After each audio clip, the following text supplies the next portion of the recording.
Ever get that feeling, that feeling like there's got to be more to the world than what we see on the surface? Mm. Like symbols and stories, they're not just pretty pictures, but they hold some kind of deeper meaning. Oh, absolutely. It's like they're whispering secrets, right? Yeah.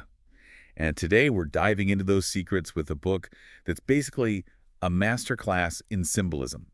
Albert Pike's Morals and Dogma. Oh, Pike. Now that's a deep well to draw from. Right. I mean, this book, it's a cornerstone of Masonic thought, but even if you're not into all that, trust me, it's packed with enough symbolism to make anyone's head spin. And that's what's so fascinating about symbolism, isn't it? It's not just some ancient history or something just for secret societies. It's like a language that goes beyond cultures and time periods. It's like a universal code. Pike actually calls it that. A universal language that can talk about, well, pretty much anything in the entire universe. Yeah. Our sense of right and wrong, even the divine. Exactly. And get this, even the simple words we use every day, they have these hidden symbolic roots. Take, for instance, the word spirit. Okay, yeah, spirit. We think of it as this, this ethereal, untouchable kind of thing. But where does it come from? It comes from the very physical act of breathing. The Latin spiritus, it literally translates to breath. Wow, I never thought about it like that. So Yeah. symbolism isn't just in these big philosophical ideas. It's woven into the very way we talk to each other. Exactly. It's everywhere. And that's what makes it so powerful, but also so easy to misunderstand. Pike, he's really adamant about this. Oh, yeah, I bet. He says symbols can illuminate these deep truths, but they can also lead to a whole lot of confusion if we're not careful, even manipulation. That's like that saying, a little knowledge is a dangerous thing. Yes, 100%. Without really grasping the full context, the real meaning behind a symbol, it's like we're just grasping at straws. We can jump to all the wrong conclusions. Totally. And Pike gives a perfect example of this from Masonic rituals, the word hail. Okay, hail, like hello. Right, most people think of it as a simple greeting. But in this context, within the rituals, it actually means to conceal. The true meaning comes from the Anglo-Saxon root heal. So the exact same word can have completely different meanings depending on how it's used. Man, that's wild. And kind of important when you're trying to figure out ancient texts and traditions, right? Absolutely. And this problem, it's not just with Masonic rituals. Think about how people interpret religious symbolism all the time. You see it everywhere. Oh, yeah. People getting so fixated on the symbol itself that they forget what it's actually pointing to.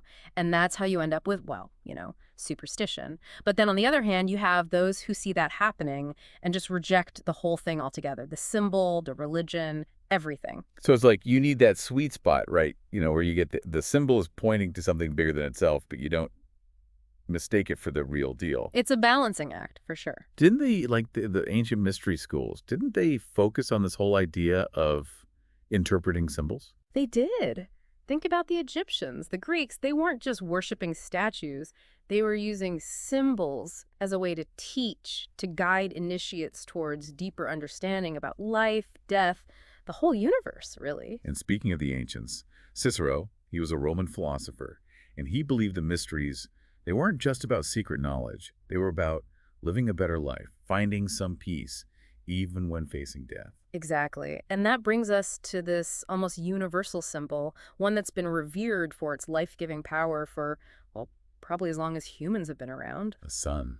The sun. Yeah, I mean, it makes sense. So many cultures throughout history have looked to the sun as this powerful, hopeful force. It's like a symbol of, well, life itself. And it's not hard to see why. It's warmth, that unwavering consistency, and how it sustains life. It's no surprise it became a focal point for so many cultures throughout history. You know what always gets me?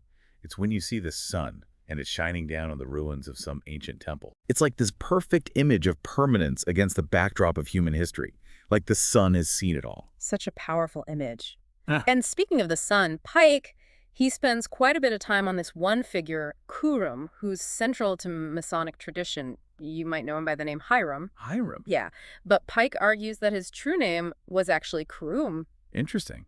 And his name, it's full of symbolism too, right? Oh, absolutely. Kurum is all about light, life, the sun itself.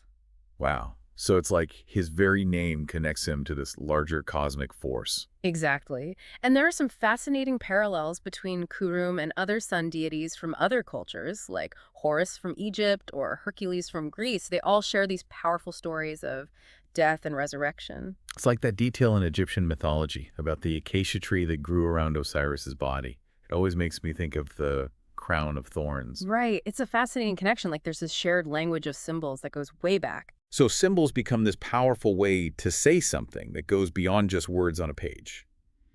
Which makes me think about all the moral lessons hidden within these stories, these symbols. Pike seemed to think they weren't just ancient history, that they held truth for us even now. What do you think? I agree with him, actually. Many of the moral lessons in Pike's work, they're even more relevant today in this day and age. Take greed, for example. It's a timeless human struggle. It's not limited to any one era or place. And it's not just personal greed either, right? We see this happening on a global scale, with entire countries competing for power and resources. Exactly. And Pike, he's not afraid to highlight the damage that unchecked ambition and greed can cause for individuals and for entire societies. One thing that really struck me when reading Pike was how much he emphasized justice, but justice with mercy. He argued that even when seeking justice for wrongdoing, we need to find that balance. It's something I think about a lot, especially these days. It's so relevant, isn't it, and difficult to achieve. But as Pike reminds us, it's crucial. Now, if we dive into the world of numbers and geometry for a bit, Pike talks about this Pythagorean concept called the tetractys. And that ties into the number 10, am I right? Which always seemed to have a lot of significance in Masonic symbolism, too. It does. We could spend a whole other deep dive just on the tetractys. I bet. But to put it simply, it's a triangular figure made up of 10 points arranged in 4 rows. And this represented, what was it, everything. The organization of space and time, the elements, even musical scale. Exactly. It suggested this underlying harmony in all of creation. And they even extended that idea to the movement of the planets. They called it the music of the spheres. Oh, that. Music of the spheres. I'm going to have to look into that. It makes you realize how much thought the ancients put into the connections and patterns in the natural world. It's pretty amazing. And for Pike, those connections, they extend to our moral world, too. He talks about the importance of what he calls moral forces: friendship, love, honor, duty, patriotism. He argues that these qualities, they're just as important as any material resource to creating a fair and prosperous society. So just understanding these concepts intellectually, it's not enough, right? We have to live them out in the way we treat each other and how we build our societies. Precisely. And that leads us to this really essential question that Pike seems to be wrestling with throughout all of his work. What do we truly value? What's the real measure of a good life, a good society?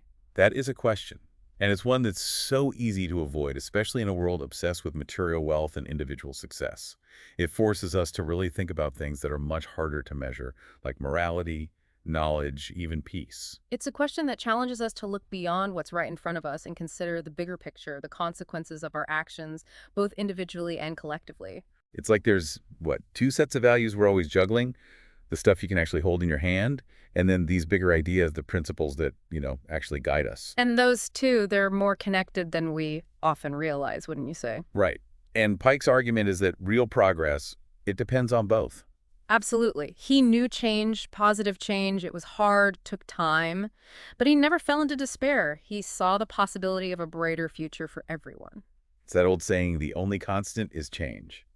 But Pike takes it a step further. It's not just the natural world, it's us too, as people, as whole societies. We're always changing, evolving. Exactly. He uses this great example to illustrate it too: erosion. Okay, erosion, how so? Well, think about it. Water, over time, it shapes the landscape, right? Yeah. It's gradual, but incredibly powerful.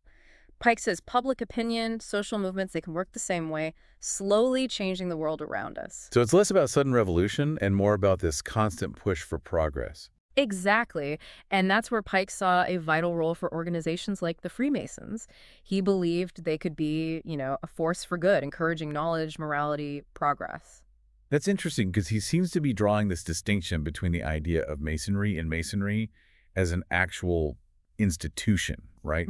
He recognizes that any institution can get, corrupted or lose its way. He does. And I think in doing that, he's challenging Masons, all of us really, to actually live up to those ideals, even when it's tough, even when it means going against the grain. It's a call to action then, isn't it? Yeah. Like a reminder that we're all responsible for making the future better, not just for ourselves, but for everyone. Absolutely. And he's very clear.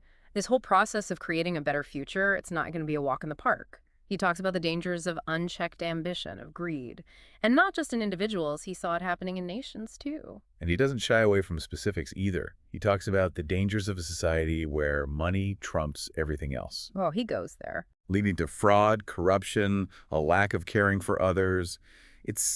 Well, it's kind of eerie how relevant it feels to today. Well, right. Like he was writing this for us right now.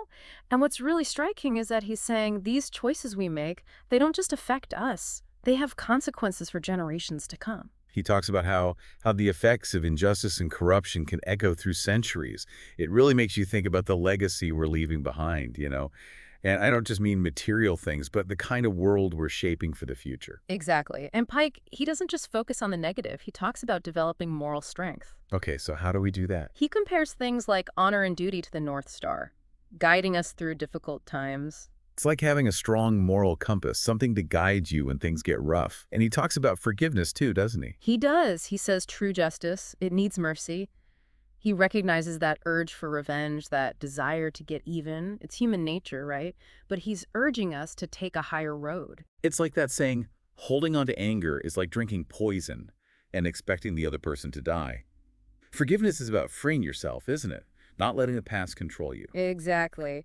And he ties that idea of forgiveness back to remembering our shared humanity. We're all connected. The well-being of each person depends on the well-being of everyone else. And that's a powerful message, especially now when the world feels so interconnected. But Pike also talks about individual responsibility, too. We each have a role to play in creating a more just world, right? Absolutely. He emphasizes education, learning how to think critically, challenging injustice wherever we see it. So it's not enough to just sit back and watch. Right. We have to be active participants in shaping the world around us. Exactly. Now, going back to something we discussed earlier, Pike also dives deeper into this whole symbolism of Kurum. Remember how we talked about his name and how it's connected to the sun? Yeah, and how that links into all those other sun gods like Horus and Hercules. Like there was this shared symbolic language, something beyond words that ancient cultures understood. And when you think about the story of Kurum's death and resurrection, it takes on this whole other level of meaning. Pike suggests it might not be just a literal event, but a representation of these cycles of death and rebirth we see all around us, in nature and within ourselves. And there's that part about the acacia sprig they find at his grave, which has all this symbolism attached to it. The acacia, with its thorns and its resilience, it represents the struggles and the victories of our spiritual journey. Exactly. And remember, the acacia tree pops up in other traditions, too. It was sacred in ancient Egypt and associated with Osiris, the god of the underworld. And isn't it also the tree they used to make the crown of thorns in, like Christian art and stories? That's right. It's incredible how much meaning can be packed into a single symbol, something as simple as a plant. That's the power of symbols, right? Mhm. They allow us to access these deeper truths that resonate across cultures and time. Exactly. And the more we can understand that language of symbols, the better equipped we are to understand the messages hidden within them. And those are messages that can lead us towards, well, towards wisdom, towards a better understanding of ourselves and the world around us. It really makes you think, Yeah. like how much is passing us by every day. We're surrounded by these symbols, these messages, and we're just, well, we're oblivious. I think you're right. And it goes back to Pike's whole point about symbolism, this universal language. It's not just some intellectual exercise decoding ancient secrets. It's about us, our experiences, how we find meaning, our purpose, all of it. It's like we need to retrain our brains to actually see the world, to recognize these deeper truths hiding in plain sight. It takes effort, though, doesn't it? Oh, yeah. It's so easy to just go through the motions. It takes a willingness to question everything we think we know, to look beyond the surface. But it's worth it. Digging into this world of symbols, it's so enriching. Like we're all on this journey of discovery, right? And Pike, with all his talk about Masonic symbolism, he's giving us a map. Maybe not the whole map, but at least a few landmarks to guide us along the way. A roadmap that, and we've seen this over and over again, it keeps leading us back to ourselves. Think about it. He's challenging us to really think about our choices, our actions, to aim for justice, compassion, to build up those qualities that make us human. It's a lot, but it's also, well, it's pretty inspiring. It makes you wonder, if symbols are this powerful, this universal, what else are we missing? What truths are just waiting for us to, I don't know, to open our eyes and see them? Now, those are questions worth exploring. They really are. Well, on that note, I think we're going to have to wrap up this deep dive into the world of symbolism. Hopefully it sparked something in you, made you curious to look at the world a little differently. Until next time, everyone.